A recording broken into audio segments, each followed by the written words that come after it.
terrorist attack over the holiday weekend or the holiday celebration down in New Orleans. 15 people killed, more than 30 others injured. The news conference set to begin here momentarily. We do hope to learn more about the two officers who were involved in the shootout that killed the 42-year-old former Army veteran Shamsuddin Jabbar. They are calling this a terrorist attack. They have previously said that he did not work alone, that there may have been others involved, that he may have been a radicalized member of ISIS. We will wait to see if we get further information in this news conference. These news conferences have been eventful, to say the least, not just in what we are learning about the attack, but the politics that are sort of being played out within each event. We have also learned that while they are not saying that these are connected, we do have new information about that Vegas cyber truck that exploded outside of a Trump hotel, again in Las Vegas. We have now heard that the man killed in that, and the man apparently responsible, was in fact a retired military veteran himself. So now there are two major coincidences. Both vehicles had been rented from the same sort of app where you rent a vehicle from an owner. You're not doing it through sort of a rental car agency. Both of them were through the same app. And now both attacks were carried out by former military veterans. Are they connected? We may find an answer to that here in New Orleans, but let's keep in mind they are busy with their own investigation. Vegas busy with their investigation into the explosion, again, of that cyber truck that was loaded with gasoline and fireworks and other exploding devices outside of that hotel. A very dangerous situation there. No one killed other than the driver, but at least 7 to 10 were hurt in that explosion. As we wait for this news conference to begin, let's take a look at a story just filed by CBS, sort of catching you up on where we are in the investigation as of this morning. Take a look. We have dozens of people that got hit by this car. Frantic messages from first responders in New Orleans just moments after a man drove his truck through crowds celebrating the new year on the city's famed Bourbon Street. You just heard this squeal and like the rev of an engine and then this huge loud impact and then the people screaming. The FBI has identified the attacker as 42-year-old Army veteran Shamsuddin Jabbar, a U.S. citizen who lived in Texas. Agents say after he rammed the crowd, the suspect exited what appeared to be a rented Ford truck and fired at police. He was killed in the gunfight. 2 officers were wounded. We are working with our partners to investigate this as an act of terrorism. We do not believe that Jabbar was solely responsible. We are aggressively running down every lead. The FBI says they found an ISIS flag on the suspect's vehicle and possible improvised explosive devices there and in the city's French Quarter. Mere hours before the attack, he posted videos on social media indicating that he was inspired by ISIS, expressing a desire to kill. These are just some of the victims who died in the attack. And we are getting underway with the news conference. Let's take you live to New Orleans. Good morning. I first want to start off by reminding the citizens of Louisiana that as you travel around the state, you will see the flags of all state buildings at half-mast in honor of those lives that were lost in this horrific act of violence.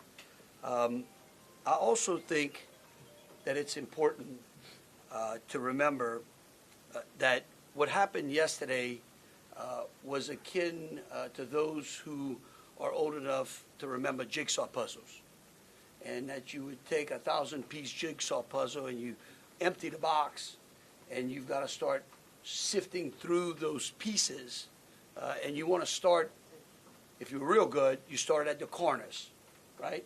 Try to put your corners together.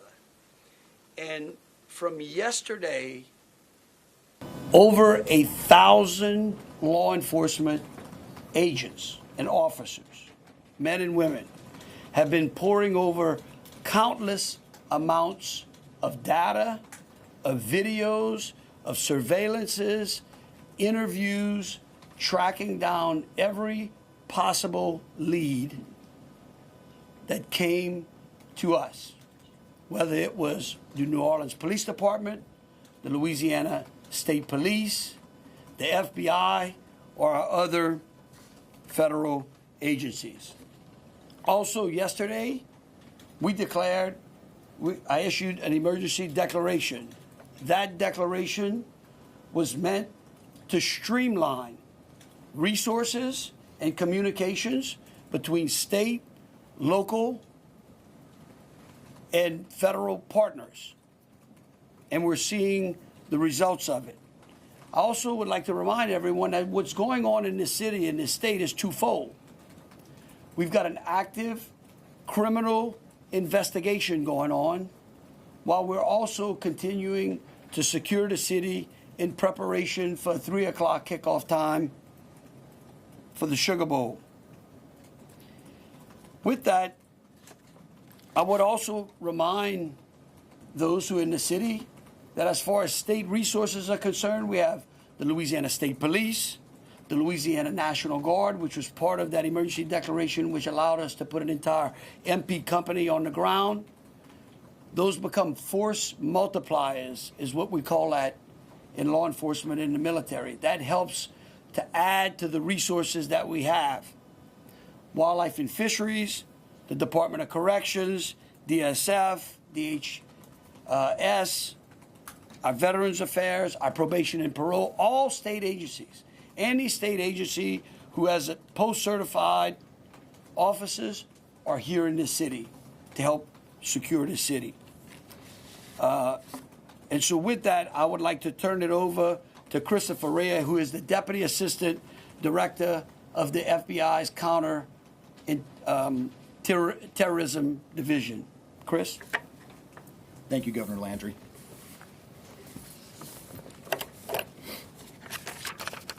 Good morning. I am FBI Deputy Assistant Director Christopher Rea. I'm from our Counterterrorism Division at headquarters. I'm also joined by Assistant Special Agent in Charge Alethea Duncan from our New Orleans office, who you heard from yesterday. I'm here to discuss not only the latest investigative information we have here in New Orleans, but I'll also let you know about other investigative activities outside of the state. I first, and most importantly, want to send our deepest condolences to the victims of this horrific attack and their loved ones. 14 innocent victims were killed in this senseless attack, and at least 35 are injured. We cannot ease the grief people in this community and across the nation are feeling at this time, but rest assured, we stand with you and in support of you.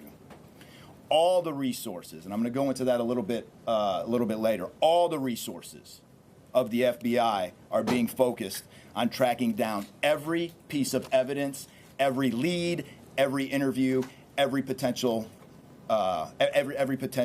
lead we've got. While I won't be able to answer all your questions today, my goal is to be as forthcoming as possible with you on what we've uncovered so far. First and foremost, let me be very clear about this point. This was an act of terrorism. It was premeditated and an evil act. This was obviously a critical incident, and with that, lots of information and tips come pouring in from law enforcement, first responders, and the public. We have been aggressively running down these tips and information. As you all know, that takes time, and we will continue to do so until every lead has been followed through on. This investigation is only a little more than 24 hours old. So I ask you to keep in mind that as I go through some of the specifics later. But at this point, currently, and this is another fact I want to be clear on, we do not assess at this point that anyone else involved in this attack except for Shamsa Din Jabbar, the subject you've already been briefed on. A little bit about what the FBI is doing. So we are surging people and assets to the area from across the region and across the nation. Special agents in multiple field offices across the country have been deployed and are assisting with potential aspects of this investigation and following up on every lead. Additional teams of special agents, professional staff, and victim specialists continue to arrive to provide more investigative power and assistance to the victims and their families. We've also forward deployed a number of our critical incident response group assets, including members of our hostage rescue team, special agent bomb technicians, and crisis management coordinators. In addition, we have deployed more evidence response technicians to continue to process the various scenes that we have. So far, we have received just over 400 tips from the public, and that information is being followed up on both here in New Orleans and across the country. Some of the tips are here in New Orleans, and there are other tips in other states across the country that we are following up on. The FBI team and our law enforcement partners here are also reviewing hundreds of hours of surveillance and other video from both the French Quarter and other locations. As for a timeline, at this point, investigators believe Jabbar picked up the rented F-150 in Houston, Texas on December 30th. He then drove from Houston to New Orleans on the evening of the 31st, and he posted several videos to an online platform proclaiming his support for ISIS. There were 5 videos posted on Jabbar's Facebook account, which are time-stamped beginning at 1:29 a.m. and the last at 3:02 a.m. In the first video, Jabbar explains he originally planned to harm his family and friends, but was concerned the news headlines would not focus on the, quote, war between the believers and the disbelievers, end quote. Additionally, he stated he had joined ISIS before this summer. He also provided a will and testament.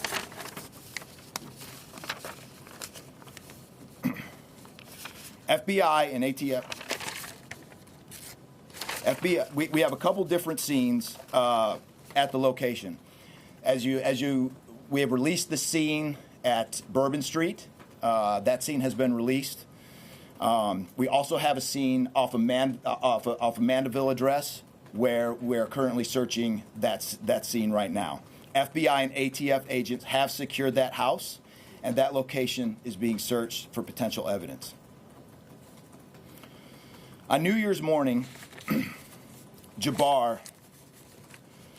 opened fire after ramming through a blocked-off area of Bourbon Street, used his truck as a weapon to run over the victims. Teams of specially trained victim specialists, again, as I said, are on the ground here in New Orleans, assisting survivors of the attack and loved ones of the deceased. We do not believe the public is in any danger around any of these locations. 3 phones linked to Jabbar have been recovered, and digital media exploitation is a priority to see what is on the devices and determine if there are any other potential leads. Additionally, we have recovered 2 laptops and are currently reviewing them for any potential leads. Those laptops were recovered at the Mandeville address. Evidence technicians will also be going over the F-150 truck Jabbar was driving. As you know, we recovered an ISIS flag from the back of the vehicle. Jabbar declared his support for the terrorist group on social media, as I stated before, as he made his way to New Orleans. FBI bomb technicians also recovered 2 IEDs in coolers, one from the cross-section of Bourbon and Orleans Street, and the second at an intersection approximately 2 blocks away. There were multiple reports of other devices.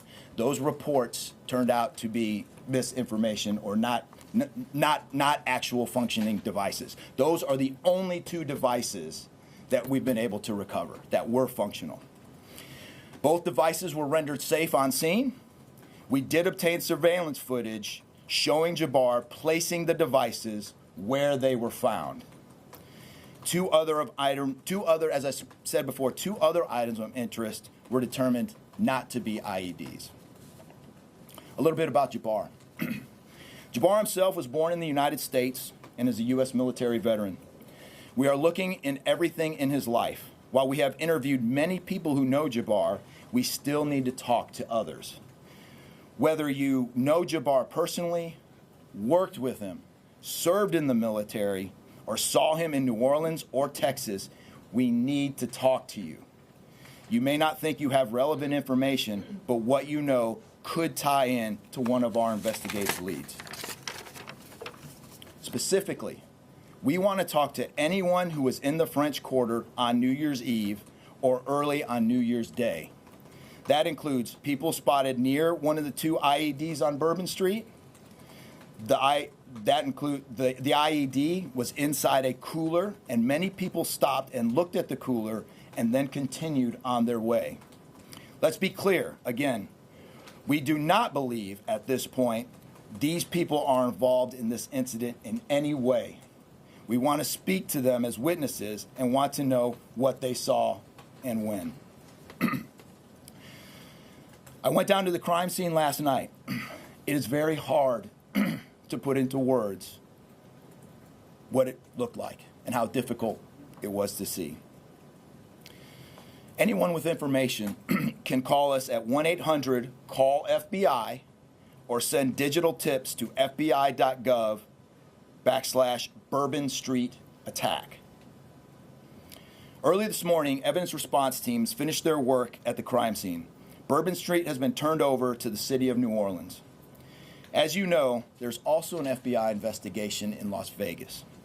We are following up on all potential leads and not ruling everything out. However, at this point, there is no definitive link between the attack here in New Orleans and the one in Las Vegas. And again, as I close, I'll preface everything with what I started with in the beginning, which was this is very early in an investigation like this.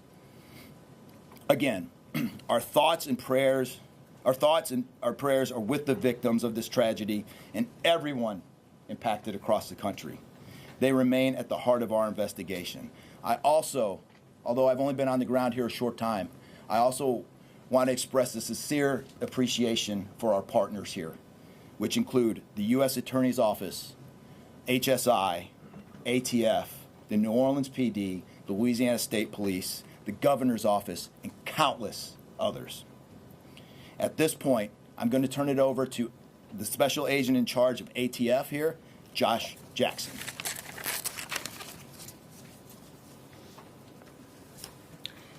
Hey, good afternoon. As stated, my name is Joshua Jackson. I am the Special Agent in charge for the ATF New Orleans Field Division. And ATF's primary mission is preventing, reducing, and solving violent crime throughout the United States and abroad. Solving part is the focus of this investigation. ATF resources that have been brought to bear to the city and to focus with our federal, state, and local partners have been our national response team. We spoke about the scene that's still being processed now. The National Response Team of ATF is a team of certified fire investigators, certified explosive specialists, fire engineers, electrical engineers. These folks will give us additional investigative leads to help the investigative team identify what happened at the location in Mandeville and identify how that fire started and move the investigation forward from there. Additional resources that ATF has brought to bear into the city as our ATF Special Response Team. This is a tactical team capable of handling any sort of enforcement operation. This team is deployed, on set, and ready for the Sugar Bowl today. This team is also made available to the Louisiana State Police and also New Orleans Police Department to assist with any efforts that they may have during this period. Additional resources, as the governor alluded to, he executed executive powers and had an emergency declared to where ATF was able to tap in to Emergency Support Function 13 resources. This allowed us to bring additional explosive detection canines so that we can safely sweep the city and safely sweep the Super Bowl in preparation for the game today. These resources will still be in the city as we lead up to the Super Bowl and through Mardi Gras. These type of ATF resources will be here. The last resources ATF has brought to bear, and probably the most important one, There's our victim witness coordinators. These folks come in and they provide resources to the victims and the family members that have suffered greatly during this tragedy. The entire city hurts, but the victims and the family members are in need of resources and care long after this investigation wraps up. This time next year, to be hard for the families and friends who suffered during this event. So our victim witness coordinators are working with the FBI, the City of New Orleans coordinators to provide resources to these folks out here. And as we move forward, ATF will be committed. We will work with the investigative team moving this investigation forward, but also we'll be here to make sure the city is safe and prepared as we move into the Super Bowl. And with that, I'm going to turn it over to our mayor of this great city, New Orleans. Madam Mayor. Thank you so much. Thank you so much. Well, good morning once again. And I just want to just echo my thank yous to the unified command of our law enforcement partners and at every single level, federal, state, and governor. Governor, thank you for your partnership. Yeah, thank you. I also want to thank the residents and the visitors of the city of New Orleans for your patience, for your support, and most of all, your prayers. Our hearts and prayers continue to go out to the victims' families, and the city of New Orleans, we're resilient. And as I stated on yesterday, my focus in terms of a priority has been on our victims. As you've heard, that yes, the FBI was able to clear Bourbon Street. And what that meant also for me in this city was that we were able to remove our victims, identify them, and notify their families. Real reverence. They mattered, the families matter, and matter to the city of New Orleans. In addition to that, I want to just thank again our federal partners in Washington listening to my plea personally for the additional resources to allow for the scene to be cleared, and again, attending to our victims. I walked by each one, and I did the sign of cross in my own way, because reverence, again, is important. So while we have been able to have Bourbon Street returned back to the city of New Orleans, and the due diligence has been done, that then allowed me to give the go-ahead to begin the cleaning of Bourbon Street. That started happening in the morning about 2 a.m. It was completed before 8 a.m. this morning. But that has really set the tone, I would say, and with the confidence that I have in the law enforcement partners, all of the resources that have been activated, how we have made sure that safety continues to be our top priority, how our assets have been deployed strategically, again, for the safety and the protection of our visitors and our residents in the city. And because of that, the confidence is there to reopen Bourbon Street to the public prior to game time today. The first order will be to allow for vendors to come in and service the businesses. That's important in order for us to stand up activation, as you know, Governor. And so with that, I want to reassure the public that the city of New Orleans is not only ready for game day today, but we're ready to continue to host large-scale events in our city because we are built to host at every single turn. I want to, again, thank all of those who responded to the FBI's call for information and tips. As you heard, that has been useful. Continue to do that. The investigation is still active and absolutely under the FBI's leadership. We will continue to operate and cooperate as we always have. So I want to also thank all of our partners for the added resources for victim and crisis management. We know that that's, again, important. Working with our partner, the Greater New Orleans Foundation, we have set up a fund for our victims' families for not only today but into the future. As you heard, this is going to be a long process for our people. So with that, the city of New Orleans, and with all of my confidence, we are ready. And we could not get here, again, without the unified presence, support, and cooperation. We are stronger together. And I want to say, again, thank you so much. Thank you, Governor. So once again, the governor would like me to reiterate that Bourbon Street will be prepared for full activation before game time today. We know 3 p.m., so we're working towards 2:30 p.m. But prior to game time, the kickoff, Bourbon Street will be restored. So we're hard at work now. Our teams are now, and of course, working with our business community to serve our public and serve our residents and our visitors alike.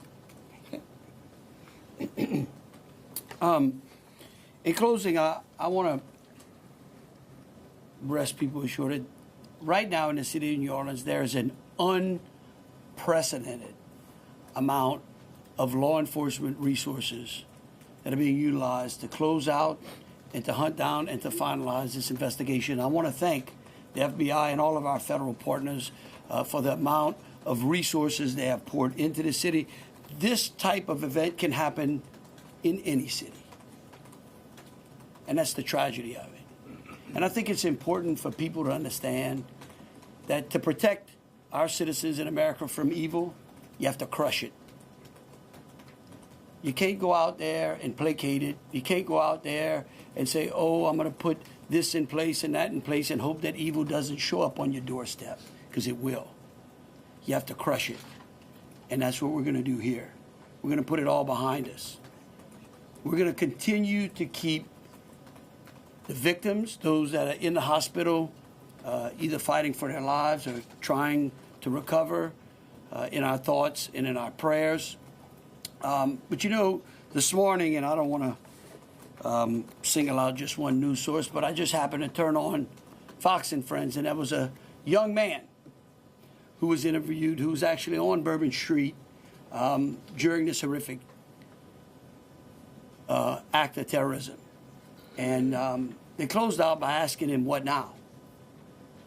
And I think he summed it up. He said, look, we can't live in fear, because fear will paralyze us. He said, we come down to the city to enjoy ourselves and to entertain ourselves and to be with our friends and with our families, because that's who we are. Louisiana invented hospitality. The people of this city care for each other. And believe you me, we care about each one of the lives that were lost in this city and that. We will never forget them. But it would be a tragedy if we let their losses be snuffed out because of fear. This city will be back. We will be open to family and friends and loved ones who want some time to relax from the pressures of life. And so today, we're going to have us a sugar bowl. We're going to enjoy ourselves. We're going to keep those, again, who have lost loved ones in mind. And we're going to get on to the business of this city and this great country. With that, I'll take any questions. Governor, this is for you and the Assistant Director. The message has really changed since yesterday. Yesterday, the FBI said that people should be vigilant, that he did not act alone, that he likely had help. And now you're coming out the very next day and saying he was a lone wolf, everything is safe, the game moves on, everybody have a good time. How can you be so sure just 12 hours later? Well, we're going to bring him up. All right, but here's what I want to remind everyone. Like I was a deputy sheriff. All right, I worked in a jail, I worked on the street, I worked on the interstate, I served warrants. I can tell you. Look, in today's world, I get it. Information, we get information like that. Everybody lives in a 15-second TikTok video. We think that life operates like it does on our phones, and it just doesn't. Information changes. In fact, that's why we ask the media for patience. We get information, like I said, no one dumps 1,000-piece jigsaw puzzle and puts it together in 5 seconds. Okay? And what I would tell you is that I appreciate the fact that what we did was we're under-promising and over-delivering today. And I think that's important. And I want to remind something. Look, because over the last decade, law enforcement has taken it on the chin, unfairly. And there are great men and women serving in the FBI, in ATF, in Louisiana State Police, in New Orleans PD. Our sheriffs have been unbelievable in this. And I tell you, they want to protect you all. And we have to trust them. And sometimes the information we put out, we end up finding out that it may be incorrect. But guess what? What we're doing here is something that I think is important. It's called transparency. And look, something may change again. Here's what I do know, though. Right now, this is one of the safest places on earth. That doesn't mean that nothing can't happen. Thank you, Governor. And to echo exactly, I think the governor put it eloquently, as could be said. In a lot of these instances, I also had the opportunity to deploy to Boss Bomb, and I will tell you this is almost carbon copy to Boss Bomb as far as the inaccurate reporting that comes up. And what the governor said is we want to be transparent with the public. Years of the FBI not being transparent, we're being as transparent as we possibly can. And unfortunately, as we're being transparent, unfortunately for that, there is some information that we have to go back and recorrect. And in this particular incident, you heard the resources that we brought, that the other state and locals have brought. We've had 24 hours now to go through media, to go through phones, to interview people, to analyze those videos, analyze other databases. And after all of that, there's been hundreds and hundreds of leads done just in 24 hours. We're confident at this point that there is no accomplices. And I'll give you an idea of how that information sometimes, a lot of the early reports came out that there were extra people that were setting the coolers down, right? It turns out those were just patrons on the street that were looking inside the coolers, right? Well, we didn't know that at first, so we had to kind of track all that down and put that to rest. So that's just an example, one of the pieces of information, but there were other pieces of information that after we got our feet under us a little bit and on the ground here, we were able to put together a much more accurate picture of the subject and his attention. Just one follow-up. The updated death toll, we just wanted to double check that. Yes. 14, not 15? Sorry, sir. 14, and then the shooter himself would be 15 total, to include the shooter. And the terrorist wearing the IEDs, were the IEDs pipe bombs, and have you discovered a remote detonator anywhere? And when you said that you have surveillance footage of the suspect planting those IEDs, what time roughly were they planted? Yeah, those roughly a couple hours. I don't have the exact times in front of me. A couple hours prior to the attack, probably after midnight. I want to say 1 or 2 in the morning, but I can't. Left the area and came back. Correct. That's our assumption now. I mean, we still have a lot to work through. We're getting more surveillance video and everything else, but that's the assumption. Was he wearing suicide vest being done on Bourbon Street? Would there have been canines out on New Year's Eve? Would there have been bomb sweeps done? Look, I the think. regular precautions? Let me just say this, and either Joe or Rob will correct me. Look, a bomb dog doesn't operate like a drug dog, right? On Bourbon Street, there's a lot of senses, right? A lot of smells. I don't think you can run a bomb dog down Bourbon Street with thousands of people there and be able to sniff out a bomb.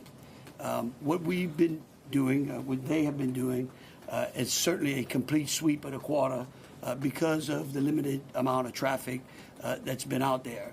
Let me just say this. I think this may help. It would be my hope that as some additional time goes through, maybe closer to maybe the beginning of next week, we will, if we've got it to what extent buttoned up as we could, I would work with the FBI and the city, and maybe we can come up with a timeline to be able to get you those information, kind of walk everyone through from day one through. I think it's extremely premature, and you're really putting us on some speculative grounds to ask some of those questions, because again, it's only been 24 hours. I mean, can you imagine how far we've come in 24 hours? So, was he wearing well, we'll go one at a What is time. being done to make Bourbon Street safer tonight than it was New Year's Eve? Are temporary bollards being brought in to block off the street, and why weren't those used on New Year's Eve? Well, look, here's what I'm going to say. Every time some bad guy does something like this, there's what we call an after-action review. Because, again, nothing is 100%. We have reinforced the area. We have deployed some additional types of assets. I personally, it's up to the city or other, I don't like to give specifics because I don't like to tell the enemy what we got. But I can tell you we're in better shape than we were before. We have time for two more questions. Dr. Can you speak to the Mandeville scene? Can you speak to the Mandeville scene? And then we'll go to you. Some neighbors at that site told us they smelled smoke early in the morning. Was there a fire there? Any kind of burning happening? Yeah, Do you great. still believe that fire happened after the suspect was killed? That's correct.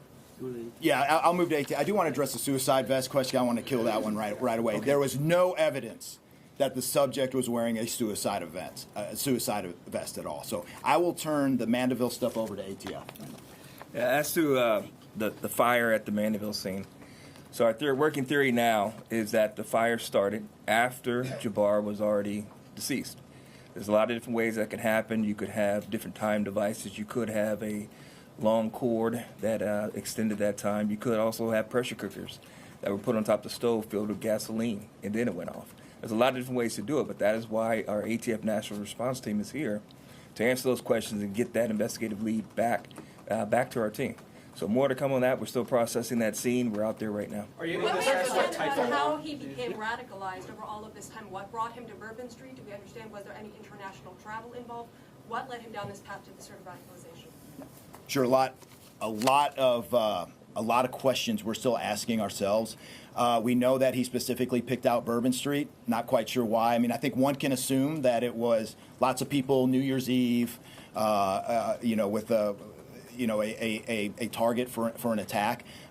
That's the stuff in the coming days as far as that path to radicalization that we're really going to be digging into and making a priority of. So what I can tell you right now is that he was 100% inspired by ISIS, and so we're digging through more of the social media, more interviews, working with some of our other partners to ascertain just how to ascertain a little bit more about that connection. We're gonna do one more. Kate? Right there. You've had your hand up for a while. Yeah, thank you. I appreciate it. Yeah. It's actually for Special Agent Red. Sir, I prefer those. I'm sure. In order to reassure people, would you be able to explain the analysis and evidence that has led to this most recent understanding that he was a lone actor and that there is at this point, at least from your understanding, no further danger to the public? Sure. I think a lot of that, multiple interviews, the hundreds of interviews that we've conducted so far, the social media review that we've done of his accounts, by my count now, the 5 devices we have, the 3 cell phones and the 2 laptops, been able to initially triage or go through that, and there is just nothing to indicate through call records, through anything on those devices, through interviews, through anything in our systems that he was aided in this attack by anybody. And again, I have to caveat, like the governor said, this is 24 hours into it. And that could change, but right now we've got a much better picture and much more confidence on what we were dealing with than we were just 24 hours ago. All right, look, thank y'all so very much. Again, we are going to try to get y'all as much information as possible. So any additional information will be put out through press releases. Thank you so very much. Dan DeRose with 19 News. You've been watching a live update of the New Orleans New Year's attack. A bit more information coming out.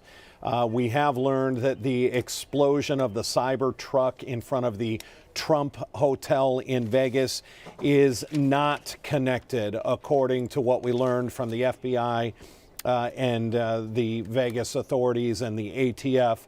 Again, not connected at this point. A couple of similarities there, but they're saying that they were not connected. The number of dead, you may have heard there were some questions there. It was said that there were 14 dead. Well, it is 14 innocent people killed. The 15 number comes when you add in Jabbar himself, the attacker who was killed in that shootout with police. We learned sort of a little bit about his why he, we don't know exactly why he picked New Orleans, but they say more than likely it was New Year's Eve. He knew there would be a lot of people there. And they clarified the whole idea of whether or not anybody else was involved. They have video of Jabbar placing two coolers, two active working IEDs. They were bombs that he had put at different locations before he drove through that location. You heard them say they have video of people looking at those bombs. Initially, it was thought that those were accomplices placing those, but no, it was a busy Bourbon Street. People see a cooler left by itself, wondering if there's anything in there. Is there anything they can drink in there? And so there were different people who were looking at those coolers. And in fact, the FBI wants to hear from some of those people. What did you see? Did you see the person who put it down? Did you see Jabbar in that area before you took a look inside that cooler? We're going to wrap this up. They're going to move ahead with the Sugar Bowl, the college playoff game at 4 o'clock Eastern time. You heard them say reference 2:30 and 3 o'clock. Of course, that is Central Time there. So 4 o'clock Eastern time, the Georgia-Notre Dame game will go on as scheduled, as they say that it is now the safest place in the world, with all the extra federal authorities in converging, getting extra resources, extra bomb-sniffing dogs into New Orleans for that event later this afternoon. We're going to have a complete update on all of our newscasts. Watch for 3.5 hours of news to start at 3 o'clock on Channel 19. Until then, I'm Dan DeRose. Have a good afternoon. 19 News is everywhere. Download our CTV apps and follow us on social media at Cleveland 19 News.